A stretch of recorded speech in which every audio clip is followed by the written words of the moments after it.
Hello hi everyone అండి. మారుతి సాహిత్య channel ప్రేక్షకులకు స్వాగతం సుస్వాగతం అండి.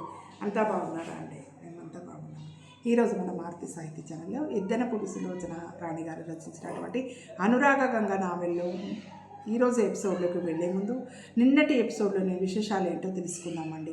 అయితే నిన్నటి ఎపిసోడ్లో పినాకపాణి గారు ప్రీతికి శరత్చంద్ర విషయం తెలియజేసి తన అభిప్రాయము రేపటి వరకు చెప్పండి అని చెప్పడం జరిగింది కదండి. వసంత కాఫీ కలుపుతున్నటువంటి సందర్భంలో పినాకపాణి, మహీధర్ రావు, వసంత ఒకే దగ్గర ఉన్నప్పుడు ప్రీతి వస్తుంది. అప్పుడు కాఫీ ఇవ్వడానికి వసంత సిద్ధపడుతుంటే పినాకపాణి గారు కాఫీ కలపమ్మా, కానీ అందులో పంచదార మాత్రం నేనే ఆ బాధ్యత తీసుకుంటాను, నువ్వు కలపకు అంటారు. ఎందుకు అలా అంటే ప్రీతికి చెప్తారు, నేను ఒక విషయం చెప్పాను కదా, ఆ విషయం నీకు ఓకే అయితే కాఫీలో పంచదార కలపమని నేను చెంచా పట్టుకుంటాను, ఆ చెంచాలో ఉన్న పంచదార వేయమని చెప్పు, ఒకవేళ నీకు నేను చెప్పిన విషయం ఓకే కాకుంటే వేయవద్దు అని చెప్పమ్మా అని ఒక చిన్న క్లూ ఇస్తారు. ఆ విధంగానే ప్రీతి విన్న తర్వాత కాఫీలో పంచదార కలపడానికి గ్రీన్ సిగ్నల్ ఇవ్వడం జరుగుతుంది. అది నిన్నటి వరకు జరిగిన విషయం. ఈరోజు ఏం జరగబోతుందో విందామండి. ఆ రోజు సాయంత్రం మహీధర్ రావు గారి ఇల్లంతా సందడిగా ఉంది. రంగు కాగితాలు, బెలూన్స్తో హాల్ అంతా అలంకరించి ఉంది. మహీధర్ రావు గారు ఆహ్వానం పంపితే రానివారు, వీలు లేదు అనుకునేవారు ఎవ్వరూ ఉండరేమో. ప్రీతి పుట్టినరోజు మహీధర్ రావు గారికే కాకుండా ఆయనకు తెలిసిన వారందరికీ ఎదురు చూసే రోజులా ఉంటుంది. ఎందుకంటే సంవత్సరం పొడవునా ఎవరి ఇంట్లో ఏ శుభకార్యమైనా ఆయన వస్తారు, ఖరీదైన బహుమతులు కానుకగా ఇస్తారు. ఆయన ఇంట్లో శుభకార్యం అంటే ప్రీతి పుట్టినరోజు ఒక్కటే. ఆయన బహుమతులు స్వీకరించబడవు అని కార్డు మీద వేసినా ప్రజెంటేషన్స్ తెచ్చిన వారిని నేను విరోధులుగా చూస్తాను అని ప్రీతి అన్నా ఎవ్వరూ వినరు, పట్టించుకోరు. బహుమతి ఇవ్వటానికి మిమ్మల్ని మేము అడగాల అన్నట్టు తెస్తారు. ప్రీతి ఇక పుట్టినరోజులు చేసుకోను అని చెప్పింది. ఈ సంవత్సరం సుస్థి పడి లేవటం తండ్రికి అనారోగ్యమైంది కదా అండి. అదే కాకుండా వచ్చే సంవత్సరం ప్రీతి ఇక భర్త దగ్గర ఉండబోతుంది కదా. మహీధర్ రావు గారు ఎప్పటికంటే రెట్టింపు వైభవంగా ఈ పుట్టినరోజు జరిపే ప్రయత్నం చేశారు. ఆయన భాగస్వాములు కూడా ఈ వేడుకని ఎంతో ఆనందంగా తిలకిస్తారు. 6 గంటలకే పిలిచిన వారందరూ వచ్చేశారు. మహీధర్ రావు గారు ఇదివరకులా అక్కడంతా హడావిడిగా తిరగకుండా డాక్టర్ సలహా ప్రకారము ఒక కుర్చీలో కూర్చుని కదలకుండా వచ్చిన వాళ్ళు ఆయన దగ్గరికే వచ్చి పలకరించగా కబుర్లు చెబుతున్నారు. ఆయన ఈరోజు చాలా సంతోషంగా ఉన్నారు. ఎందుకంటే ఆయన జీవితంలో అతి ముఖ్యమైన విషయానికి నిర్ణయం అంటూ జరిగింది. అది ప్రీతి పెళ్ళి మాత్రమే. ప్రీతి శరత్చంద్రని చేసుకోవడానికి అంగీకరించింది. శరత్చంద్ర అన్ని విధాలా ఆయనకి నచ్చినవాడు. అందుకని ఆయనకి చాలా ఆనందంగా తృప్తిగా ఉంది. రెండవది, వసంత కాపురం చక్కబడింది. పినాకపాణి పుణ్యమాని ఆయనే మధ్యవర్తిగా వసంత అత్తవారితో జరిపిన సంప్రదింపులు జయప్రదమైనాయి. వసంత పేరిట ఒక ఇల్లు కొనేట్టు, అదీ కాక ఒక 50,000 రూపాయలు డబ్బు ఆమె పేరిట బ్యాంకులో వేసేట్టు. కామేశ్వరరావు ఇక జన్మలో మహీధర్ రావు గారిని ఒక్క పైసా కూడా అడగకుండా ఉండేట్టు ఒప్పందం చేసుకోవడం జరిగింది. దానికి కూడా ఆయన అంగీకరించారు. అది పినాకపాణి ఒప్పుకోమని చెప్పిన సలహాయే. ఎందుకంటే వ్యాపారంలో పెడితే కామేశ్వరరావు అసమర్థతతో ఎన్నో సమస్యలు తెస్తాడు, నష్టం వస్తుంది. అతను సోమరిపోతూ పని చేయని అతని మూలంగా మిగతా వారు పాడవుతున్నారు. అలా ఉండి నష్టం భరించే కంటే ఇలా ఖచ్చితంగా ఇవ్వటం నయం. ఇచ్చారు అనే పేరు స్పష్టంగా కనిపిస్తుంది. ఇది పాడు చేసుకుంటే ఇంకా అతని కర్మ. వసంతని ఇంట్లో ఉంచుకునే ప్రశ్నే లేదు. వసంతకి ఉండటానికంటూ ఒక ఇల్లు ఉంటుంది, అది వసంత పేరున ఉంటుంది. కాబట్టి వాళ్ళు ఇక వసంతని ఏమీ అనలేరు. డబ్బు కూడా వసంత పేరిటే ఉంది. అదీ కాక వసంతకి ఆయన చేయించిన నగలుగా ఒక 50,000 విలువ చేసే బంగారం కూడా ఉంది. వసంత కామేశ్వరరావుని దారికి తెచ్చుకుంటే సుఖంగానే ఉంటుంది, లేకపోయినా ఆర్థికంగా ఏమీ లోటు ఉండదు. వీలైతే వసంతని ఉద్యోగంలో చేరమని ప్రోత్సహించారు. వసంత చేస్తానన్నట్టుగా తల ఊపింది. ఈ రకంగా పరిష్కారం అవ్వడంతో జగదాంబ, కామేశ్వరరావుల ముఖాలు విప్పారినాయి. వాళ్ళు వసంతని తీసుకువెళ్ళడానికి వస్తున్నారు. ప్రీతి పుట్టినరోజు కాబట్టి ఈరోజు వస్తామని అన్నారు. ఈ విధంగా ఆయనని బాధ పెడుతూ అశాంతి కలిగిస్తున్న సమస్యలు రెండు తీరిపోయినాయి. అందుకే ఆయన ఎంతో ఉత్సాహంగా వచ్చిన వాళ్లతో సరదాగా కబుర్లు చెబుతున్నారు. పినాకపాణి గారు కూడా జోక్స్ విసురుతూ అందరినీ నవ్విస్తున్నారు. ఇంతలో శరత్చంద్ర వచ్చాడు. అతను మహీధర్రావు గారి దగ్గరకు వచ్చాడు. శరత్, వరంగల్ నుంచి నువ్వు ఈరోజు రావేమో అనుకున్నాను సుమా. అతన్ని చూడగానే ఆనందంతో అన్నారు. వస్తానని చెప్పాను కదా అన్నాడు అతను. చెప్పావులే. ఆయన అతని చెయ్యి నొక్కి వదిలారు. చూడు, వచ్చిన వాళ్ళందరికీ పలహారాలు అన్నీ అందుతాయో లేదో, ఇక ఈ ఇంటి గౌరవం బాధ్యత నీదే, నాకు ఇక విశ్రాంతి అన్నారు ఆయన. నువ్వు నిశ్చింతగా ఉండు, అతను అన్నీ చూసుకోగలడు అన్నాడు పినాకపాణి. అదిగో ప్రీతి అన్నారు ఎవరు. శరత్ గబాల్న తిరిగి చూశాడు. అందమైన పాలరాతి బొమ్మకి ప్రాణం వచ్చినట్టుగా పాలనురుగ లాంటి తెల్లటి దుస్తులతో మెల్లగా మెట్లు దిగి వస్తున్న ప్రీతి చేతిలో నవనవలాడుతున్న పసుపు పచ్చటి గులాబీ పువ్వు ఉంది. క్రింద హాలులో పార్టీకి వచ్చిన ఆహుతులందరి కళ్ళు ఆ అమ్మాయి మీదనే నిలిచినా తన కళ్ళు మాత్రం ఎవరి కోసమో వెతుకుతున్నట్టుగా చూస్తున్నాయి. తన కళ్ళు అంటే ఎవరు? ప్రీతి కళ్ళు. ప్రీతి పాదం ఆఖరి మెట్టు మీదకి రాగానే ఇంతలో శరత్చంద్ర అక్కడికి వచ్చాడు. ప్రీతి క్షణం సేపు తదేకంగా శరత్చంద్రను చూసింది. ఆ తర్వాత చేతిలో గులాబీని అతనికి అందిస్తూ చిన్న స్వరంతో, మీ ఉత్తరానికి జవాబు ఇదే. అతడు చెప్పాడు కదా, నీకు ఇష్టమైతే నీ జడలో గులాబీ పువ్వు నాకు ఇవ్వు, అదే నాకు తెలిసిపోతుంది. ఇష్టం లేకపోతే నేను మళ్ళీ నీతో ఇంకోసారి ప్రస్తావించను, కనిపించకుండా వెళ్తానన్నాడు కదా. కాబట్టి ప్రీతి ఓకే అని చెప్ప ఉద్దేశంతో మీ ఉత్తరానికి జవాబు ఇదే అంది. ప్రీతి దగ్గర నుంచి ఆ శరత్చంద్ర ఎంతో ఉత్సాహంగా ఆనందంగా ఆ పువ్వును స్వీకరించడం జరిగింది. థ్యాంక్ యూ అతను అస్పష్టంగా అన్నాడు. ప్రీతి ఆ పువ్వుని వదలలేదు. అతని వైపే చూస్తుంది. అతను కూడా ప్రీతి వైపే చూస్తున్నాడు. మీరు వచ్చిన తర్వాత నాకు ఈ ప్రపంచం ఎంతో అద్భుతంగా కనిపిస్తోంది. ఆమె కళ్ళు మూగగా చెబుతున్నాయి. నువ్వు వచ్చిన తర్వాత నాకు జీవితం మీద మమకారం పెరిగింది. 1000 సంవత్సరాలు బ్రతికినా తనివి తీరదేమో అనిపిస్తుంది.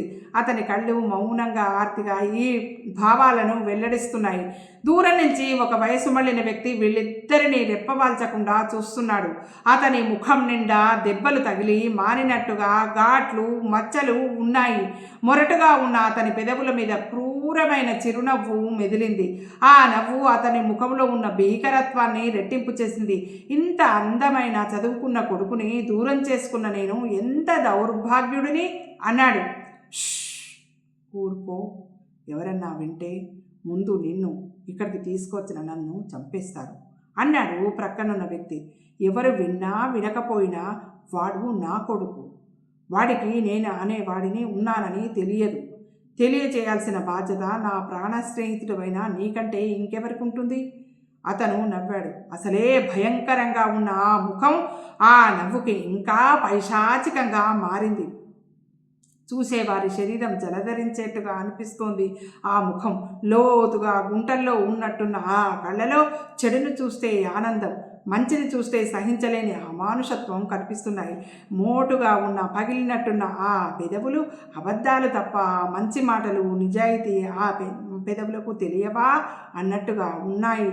అతను పొడుగ్గా ఉన్నాడు. అతను వేసుకున్న పాత సూటు అద్దెకి తెచ్చిందని, దాని లోపల ఉన్న షర్ట్ చిరిగి ఉందని ఎవ్వరికీ తెలియదు. అతను వేసుకున్న బూటు అంతక్రితం రోజునే ఒక షాప్లో ఎత్తుకుని వచ్చాడని కూడా ఎవ్వరూ ఊహించలేరు. నా కొడుకు చాలా అందంగా ఉన్నాడు సుమా. ఆ అమ్మాయి ఎవరు? మహీధర్రావు గారి అమ్మాయి ప్రీతి. నీ కొడుకు ఆ అమ్మాయిని పెళ్లి చేసుకోబోతున్నాడని పినాకపాణి గారు ఇప్పుడే ఒక ఆయనతో చెబుతుంటే విన్నాను. పినాకపాణి ఆయనెవరు? అదుగో ఆ లాల్చీ వేసుకున్న బట్టతల ఆయన, అఖండుడైన లాయరు. నీ కొడుకు ఆయన దగ్గరే పెరిగాడుట. నువ్వు శరత్చంద్ర తండ్రినని ఆయన ముందు అన్నావా? ఒకవేళ అన్నావే అనుకో, మరుక్షణంలో నిన్ను పిచ్చాసుపత్రిలో మంచానికి గొలుసుల మధ్య కట్టించేస్తా. అంతటి సమర్థుడు పినాకపాణి. ఘాట్లున్న ముఖంతో ఉన్న వ్యక్తి కనుబొమ్మలెత్తి కళ్ళు పెద్దవి చేసి అలాగా అన్నట్టు చూశాడు. అయితే ముందు ఆయన్నే మంచి చేసుకుంటాను అంటూ అంగలేసుకుంటున్నట్టుగా గబగబా పినాకపాణి దగ్గరికి నడిచి నమస్కారం సార్ అన్నాడు. ఎవరితోనో మాట్లాడుతున్న పినాకపాణి తిరిగి చూశాడు. ఆయన కళ్ళు క్షణంలో సగం సేపు అంటే అరక్షణం ఎదుటి వ్యక్తిని రెప్పపాటుగా ఆశాంతం పరిశీలించినాయి. నమస్కారం, నేను మీకు తెలియదు, నా పేరు జగన్నాథం. అందరూ జగ్గు అంటారు. మీతో చిన్న పని ఉంది సార్. ఏమిటది? మీరు గొప్ప లాయర్ అని విన్నాను. నా కొడుకుని చిన్నప్పుడే పోగొట్టుకున్నాను. చాలా సంవత్సరాల తర్వాత మళ్ళీ కలుసుకున్నాను. కానీ అతని తండ్రిని అనే ఆధారాలు పోగొట్టుకున్నాను. నా కొడుకుని నన్ను కలిపే మార్గం చెప్పి మీరు పుణ్యం కట్టుకోవాలి. నీ కొడుకు ఏం చేస్తున్నాడు? ఆ వివరాలన్నీ రేపు చెప్తాను. తమ దగ్గరికి ఎప్పుడు రమ్మంటారు? 10 గంటలకి రా. ఇంతలో ప్రీతి శరత్చంద్ర అక్కడికి వచ్చారు. ప్రీతి కళ్ళలో నక్షత్రాలు వెలుగుతున్నాయి. శరత్ చెయ్యి పట్టి నొక్కుతూ, శరత్, ఈ పెళ్లి మాట వినగానే అందరూ నువ్వు అదృష్టవంతుడివి అంటారు. కానీ నిన్ను చేసుకున్న ప్రీతే చాలా అదృష్టవంతురాలు అని రుజువు చేయాలి సుమా అన్నారు. అలాగే అంకుల్. శరత్ కంఠం ఆ మాటలతో చాలా ఆనందంగా ఒప్పుకున్నాడు. హలో ఇంతలో వినిపించింది. ప్రీతి తిరిగి చూసింది. వత్సల్ వచ్చాడు. అతని చేతిలో పెద్ద పూల గుత్తి ఉంది. Hello, many happy returns of the day అంటూ అందించాడు. Thank you. ప్రీతి అందుకుని శరత్ని పరిచయం చేస్తూ, శరత్, ఇతను వత్సల్ అని, అతను శరత్చంద్ర అంటూ పరిచయం ఒకరికొకరికి చేసేసింది. హలో. వత్సల్ చేయి చాచాడు. శరత్చంద్ర వత్సల్ చేయి అందుకుని కరచాలన చేస్తూ, గ్లాడ్ టు మీట్ యూ అన్నాడు. ఇంతలో శరత్ని ఎవరో పిలిచారు. అతను అక్కడ నుంచి వెళ్ళిపోయాడు. బాగున్నారా? వత్సల్ ప్రీతిని పలకరించాడు. నేను మీకు ఇంత గుర్తుంటానని అనుకోలేదు సుమా. ఎవరు మీరు అని అడుగుతారని అనుకున్నాను. భలేవారే. ప్రీతి నవ్వింది. నేను మాధురి పెళ్ళి అయిన తర్వాత ఇక్కడి నుంచి వెళ్ళిపోయాను. కలకత్తాలో ఒక ప్రైవేట్ బిల్డర్స్ వాళ్ళు నన్ను రమ్మని పిలిచారు. అక్కడ ఉద్యోగం రిజైన్ చేసి వెళ్ళాను. ఇక్కడి ఉద్యోగం రిజైన్ చేసి అక్కడికి వెళ్ళాను. వెళ్ళినందుకు నేను చాలా సంతోషపడ్డానే తప్ప విచారపడలేదు. కలకత్తా ఆఫీస్ బ్రాంచ్ ఒకటి ఇక్కడ తెరుస్తున్నారు. అది పూర్తిగా నా ఆధ్వర్యంలో ఉంటుంది. ఇప్పుడు అనిపిస్తుంది నేను ఇలా ధైర్యం చేసి ఉద్యోగం వదిలి వెళ్ళటమే మంచిది. అప్పుడు అట్లా ఉద్యోగం చేసి వదిలేసి వెళ్ళడమే మంచిదని ఇప్పుడు అనిపిస్తుంది.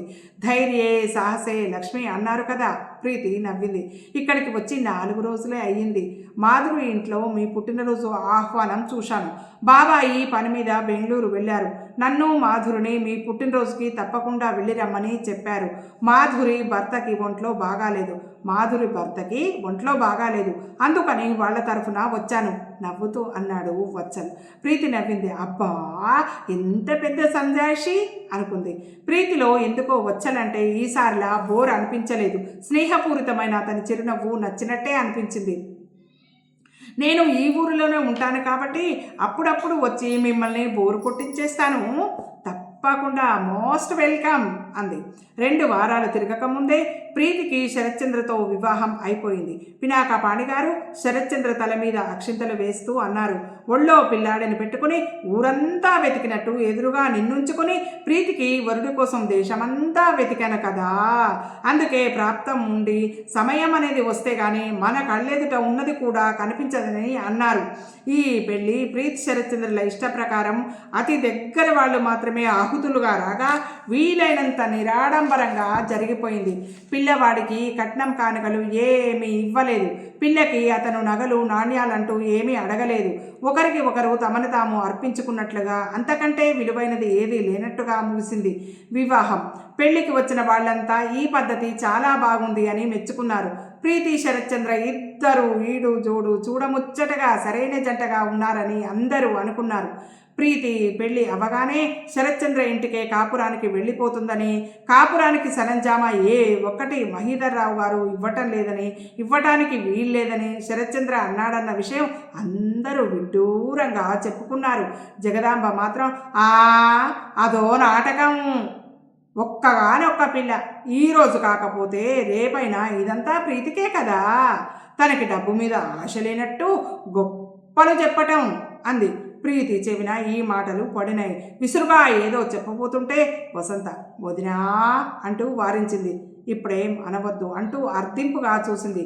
పెళ్లికి వసంత అత్తవారు వచ్చారు. పెళ్లిలో వసంత చాలా ఆనందంగా తిరిగింది. కామేశ్వరరావు కూడా కలుపుగోలుగానే తిరిగాడు. జగదాంబ పట్టుచీర కట్టుకుని ఆ ఇంటికి తనే పెద్ద దిక్కు అన్నట్టు వచ్చిన వారికి అతి మంచిగా మర్యాదలు చేయసాగింది. ప్రీతి ఆ సాయంత్రం శరత్చంద్రతో వెళుతుంది. 20 రోజుల పాటు ఇద్దరు ఉత్తర దేశం అంతా తిరిగి వచ్చే ఏర్పాటు జరిగింది. స్టేషన్కి కారు తీసుకువెళ్ళటం లేదు. వెంట నౌకర్లు ఎవరూ రావద్దని శరత్చంద్ర చెప్పాడు. ప్రీతి కాదని అనలేదు. ట్రైన్లో కూపే శరత్చంద్ర తనే రిజర్వ్ చేయించాడు. ప్రయాణానికి అన్ని ఏర్పాట్లు జరిగినాయి. స్టేషన్కి ఎవ్వరూ రావద్దని ముందే చెప్పేశాడు. ప్రీతి తండ్రి దగ్గరికి వచ్చింది. డాడీ, మీరు సంతోషంగా ఉన్నారా అంది. చాలా తల్లి, చాలా సంతోషంగా ఉన్నానమ్మా. నిన్ను ఇలా చూసే అదృష్టం నాకు ఉంటుందని అనుకోలేదు. ఇక నాకేమైనా పర్వాలేదు. ప్రీతి చేయి చాచి ఆయన నోరు మూసేసింది. డాడీ, ఏమిటా మాటలు? అలా అంటే నేను అసలు ఊరు వెళ్ళను. కాదు, ఊరికే అన్నాను సుమా. బట్టలు సర్దుకున్నావా? ఆ పనంతా వసు చూసింది. ఆయన జేబులోంచి లావాటి 100 రూపాయల నోట్ల కట్ట తీసి ప్రీతి చేతిలో పెట్టబోయారు. ఏమిటిది? దగ్గర ఉంచుకో. వద్దు డాడీ, మీ దగ్గర నుంచి 1 రూపాయి కూడా తీసుకురావడానికి వీల్లేదని శరత్ చెప్పాడు. తీసుకురానని మాట ఇచ్చి వచ్చాను. అప్పుడే ఇంత పరాయిగా అయిపోయానా అమ్మా? ఆయన నిష్ఠూరంగా చూశారు. లేదు డాడీ, అతని జీవితం పంచుకున్న నేను అతని పద్ధతిలోనే దానిని స్వీకరించదలుచుకున్నాను. నాకు ఏదైనా ఇబ్బంది అయితే తప్పక మీకు చెబుతానులేండి అంది. స్టేషన్కి కూడా ఎవ్వరూ రావద్దని శరత్ అన్నాడు. ట్యాక్సీలో ప్రీతి శరత్చంద్ర ఇద్దరూ కలిసి వెళ్ళారు. శరత్చంద్ర తమ కోసం రిజర్వ్ చేసిన కూపేలోకి ఎక్కి ప్రీతికి ఎక్కటానికి చెయ్యి అందించాడు. అతను చెయ్యి అందుకుని లోపలికి వచ్చిన ప్రీతి 1 నిమిషం దానిని చూస్తూ నిలబడిపోయింది. అక్కడ బెర్తు నిండా పూలు పరిచి దండలు వేళ్లాడదీసి ఉన్నాయి. మెత్తటి దిళ్ళు వేసి ఉన్నాయి. అక్కడ పుస్తకాలు, పళ్ళు పెట్టి ఉన్నాయి. ఇదేమిటి, రైల్వే కంపార్ట్మెంట్స్ ఇంత అందంగా ఉంటాయా? విస్తుపోతూ అడిగింది ప్రీతి. రైల్వేలో నా క్లయింట్ ఒకతను పనిచేస్తున్నాడు. అతను మనం ఇలా ఊరు వెళ్తున్నామని తెలిసి దీనిని ఇలా అలంకరించాడు అన్నాడు. ట్రైన్ కదిలింది. ప్రీతి వచ్చి బెర్త్ మీద కూర్చుంది. శరత్ తలుపు వేసి వచ్చాడు. అతను ప్రీతికి ఎదురుగా వచ్చి నిలబడ్డాడు. ట్రైన్ ఉయ్యాలలా కదులుతూ వెళ్తోంది. ప్రీతి అతన్నే చూస్తోంది. అతను ప్రీతినే చూస్తున్నాడు. మెల్లగా ప్రీతి కళ్ళు కిందికి వాలినాయి. అతను ఒక అడుగు వేసి దగ్గరగా వచ్చాడు. అతని కంఠం అస్పష్టంగా పలికింది. మరుక్షణంలో అతని కాళ్ళ మీద కూలబడి ప్రీతి ఒడిలో తలదాచుకున్నాడు. అతని చేతి వేళ్ళు ప్రీతి చీరకుచ్చుళ్ళని గట్టిగా పట్టుకున్నాయి. ప్రీతి, ఇది నిజమేనా? నేను నమ్మలేకపోతున్నాను. ఇది నిజం కదూ? నిజమని చెప్పు. అతని కంఠం భావోద్వేగంతో కంపిస్తోంది. ప్రీతి వంగింది. 2 చేతులతో తన ఒడిలో ఉన్న అతని ముఖం పట్టుకుని బలవంతంగా ఎత్తింది. అతని కళ్ళలోకి చూస్తూ నిజం, మాటికి నిజం అంది. నేను ఇంత అదృష్టవంతుడిని ఎలా అయ్యాను? అతను నిస్సహాయంగా చూస్తూ అడిగాడు. నా కోసం జీవితం చేసిందేమో. ప్రీతి అతని భుజాలు పట్టి లేవదీసింది. అతను వివశుడైనట్టుగా చూస్తూ లేచి వచ్చి ప్రీతి పక్కన కూర్చున్నాడు. ప్రీతి అతని చేతిని 2 చేతుల్లోకి తీసుకుంది. అతని వైపు చూస్తూ నవ్వింది. ఆ నవ్వులో సిగ్గు కూడా కనిపించింది. ముగ్ధ మనోహరంగా ఉంది. వెన్నెల వెలుగులా ఉంది. శరతు సంకోచం క్రమంగా కరిగిపోయింది. అతని చేతులు ప్రీతిని అతి మెల్లగా దగ్గరకు తీసుకున్నాయి. అతని స్పర్శలో ఏ మహత్తు ఉందో హఠాత్తుగా ప్రీతికి తన శరీరం, మనసు ఏకమై ఆనందపు కెరటంగా మారినట్టు అనిపించింది. వారిద్దరిని సుదీర్ఘ ప్రయాణం లాంటి భవిష్యత్తులోకి తీసుకువెళుతున్నట్టుగా ఉన్న ఆ రైలు ఆ క్షణంలో కలల ఉయ్యాలలా అనిపించింది. ఇది ఈరోజు ఎపిసోడ్ అండి. ఈ ఎపిసోడ్ మీకు నచ్చినట్టయితే లైక్ చేయండి, షేర్ చేయండి. మన మారుతి సాహితీ ఛానల్ని సబ్స్క్రైబ్ చేయండి. మనందరం ఆనందంగా, ఆరోగ్యంగా, సుఖంగా, సంతోషంగా ఇళ్ళవెళ్ళలా ఉండాలని మనస్ఫూర్తిగా కోరుకుంటున్నానండి. మీ అందరి ఆశీస్సులు, ఆదరాభిమానాలు, ప్రేమ మన మారుతి సాహితీ ఛానల్కి వెళ్ళలా ఉండాలని మనస్ఫూర్తిగా కోరుకుంటూ రేపటి ఎపిసోడ్లో మళ్ళీ కలుసుకుందామండి. ఉంటానండి, మీ మారుతి సాహితీ ఛానల్.